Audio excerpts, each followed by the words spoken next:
Hey LEGO friends, Coreballs here. Today we're going to be reviewing the LEGO Star Wars Tantive 4 MIDI scale, or as the box would call it, the Starship Collection. Now, I have something to say about that before we talk about the ship itself. By calling this the Starship Collection instead of MIDI scale, they start to limit themselves on only being able to do starships in this scale. While I understand that they want to rebrand from the older MIDI scale ships, they should have just kept the MIDI scale because I don't want them to limit themselves because I personally like MIDI scale as a building style. But without further ado, let's talk a little bit about the set. So you can see by the blue stripe on the bottom, the blue hue behind the ship, and the 25-year anniversary logo that this is a special release. This is part of the 25 years of LEGO Star Wars. It's a celebration, and it will be collectible for years to come. But that does not make the $80 price tag for 654 pieces okay. If you do the math, that is 12.2 cents a piece, and I'm looking for 10 cents a piece maximum, really. However, like I said, it is part of the 25 years of LEGO Star Wars. It's a special thing. It will be collectible for years to come, but it better have the details on point. It better be a fun build. I better have some Easter eggs that I can talk about.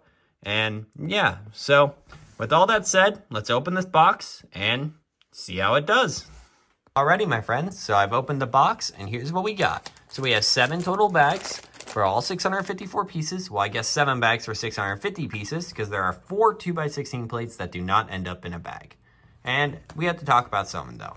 Here's 10 stickers. Now, the reason this bothers me is not that they're stickers. It bothers me because the Millennium Falcon is $5 more for 0 stickers and like 200 more pieces.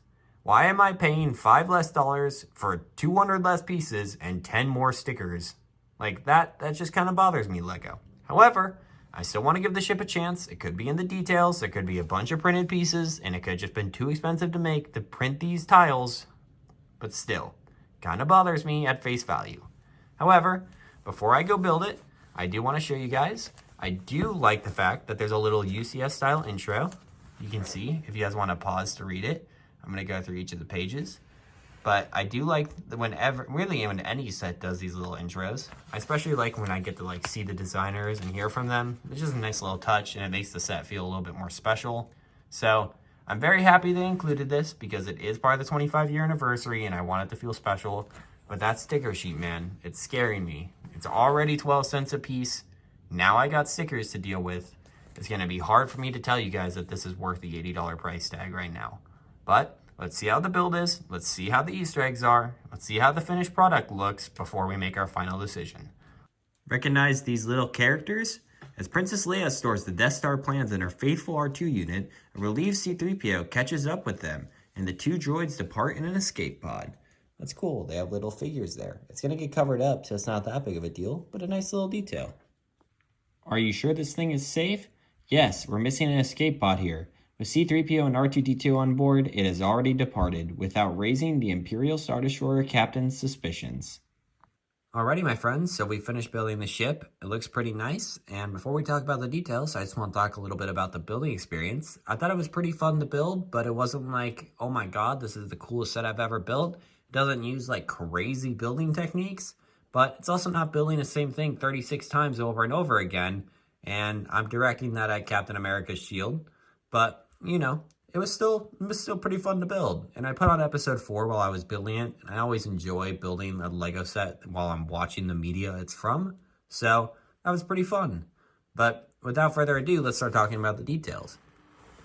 So if we look at the cockpit from this very front angle, it does not look the best. It definitely could use like a sticker or like a printed piece right there. Maybe they could have built this a little different. I'm not sure what exactly it needs to look better, but you know, you guys can see this angle doesn't look the best.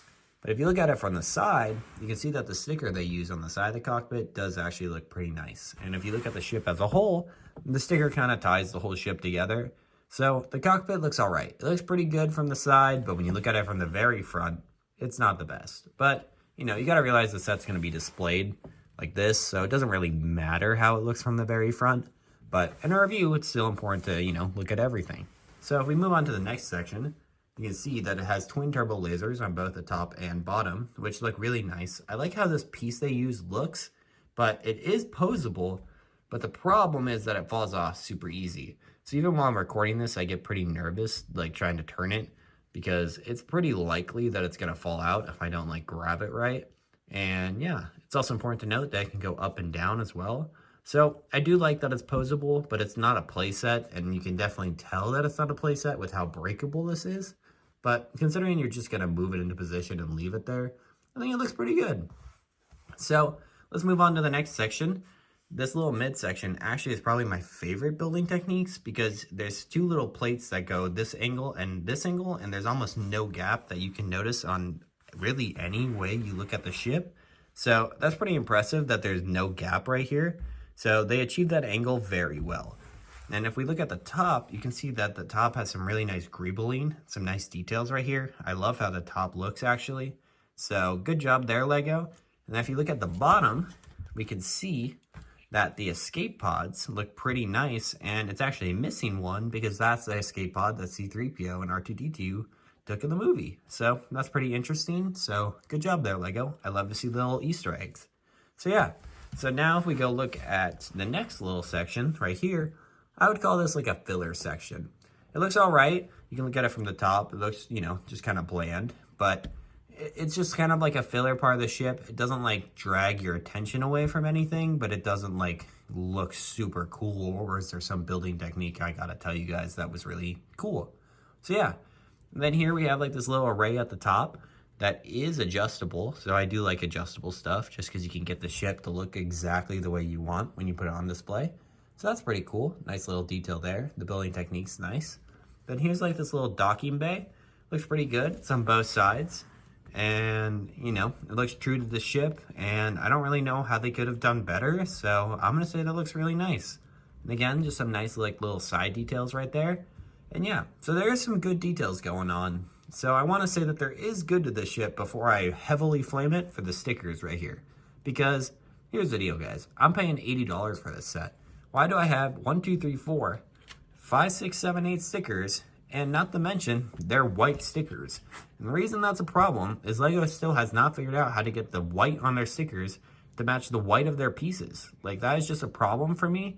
And if I pull the ship and I hold it this far away, you can still tell that I have stickers on this model. And, you know, again, it's not the biggest problem in the world because LEGO sets have stickers. But the white ones are just so noticeable because they aren't the same white as the rest of the white on the ship. So again, $80 for 652 pieces, and I have stickers that don't even look the same color as the rest of the ship. That's a big problem for me, and will definitely come up later when I decide if the ship is worth it or not. So yeah, but you can see if we talk about some more good things, the angles it's able to create right here, I think those angles actually do look really nice. And I love like the use of the roller skate right there. And these little like pieces again, they just look really nice. The ingots, like there is some really good details and some really good angles here that just like are, you know, they just don't look good because you're drawn to the stickers, not the great little side details going on right here. And if we go look at the 11 engines on the back, they're built super nice. I love the building techniques used there. And I'm happy that they use like some red and some gray, you know, so it's not just white and bland going on. And I'm pretty sure that's actually accurate to the ship as well. But even if it wasn't, it just looks really nice. So there is some really good details and some stuff that looks really nice going on with the back of the ship. I just wish these were printed tiles, man, especially for $80. So yeah, and before we say our final thoughts on the ship, let's talk about the stand. So the stand is actually made out of Technic, so it's very sturdy. I have no worries about the ship falling off. And something very cool about it is that I can actually pose it whichever direction I wanted to. So if I decided I wanted to like maybe put it on the left side of my shelf instead, I can switch it around so that way it looks nice and it is still very sturdy. And the instructions actually tell you can do this, so this isn't just some janky tip I'm giving y'all. You actually can do that. So pretty nice. I do really enjoy details like that. And again, I'm just a sucker for LEGO letting me display my ship the way I want to. So I'm very happy with that detail, and especially since the stand is stable, I'm not really worried about moving it around and touching it a bunch. And of course, the base is nice. Thank goodness these are printed tiles. And if you don't like the 25th anniversary brick, you can take this grill on this tile right here, and you can just put it right there instead. Put this back up, and it still looks really nice. So, I don't know. Let's ask the question, is this set worth it? No, it's not worth it. because you get 10 stickers, you're paying $80 for 654 pieces. In other words, 12.2 cents a piece for 10 stickers. I mean, come on, guys. This set is just not worth it. There's no set that has a 12.2 cent a piece ratio that is really ever going to be worth it, in my opinion. But there are some things it has going for it. It is part of the 25-year anniversary, so it is very collectible. It does look pretty good overall. When you look at it from this angle and you're going to put it next to the other MIDI scale ships, it's going to look nice. So if the ship was $10 to $15 less, I would tell you guys it's worth it. And honestly, let's just give it a score. If it was $10 to $15 less, I would say this set is 7 to an 8 out of 10. But at $80 for 654 pieces and no printed anything, come on, man. Well, I guess these are printed, but that I feel like that's a requirement. So no, it's not worth it. Wait for this to go on sale. And if it doesn't go on sale, only get it if you're going to get the other Starship Collection sets. So with all that said, I've been Coreballs. Please like and subscribe. It helps me out a lot. And yeah, let me know your thoughts on this ship in the comments. So yeah, bye guys.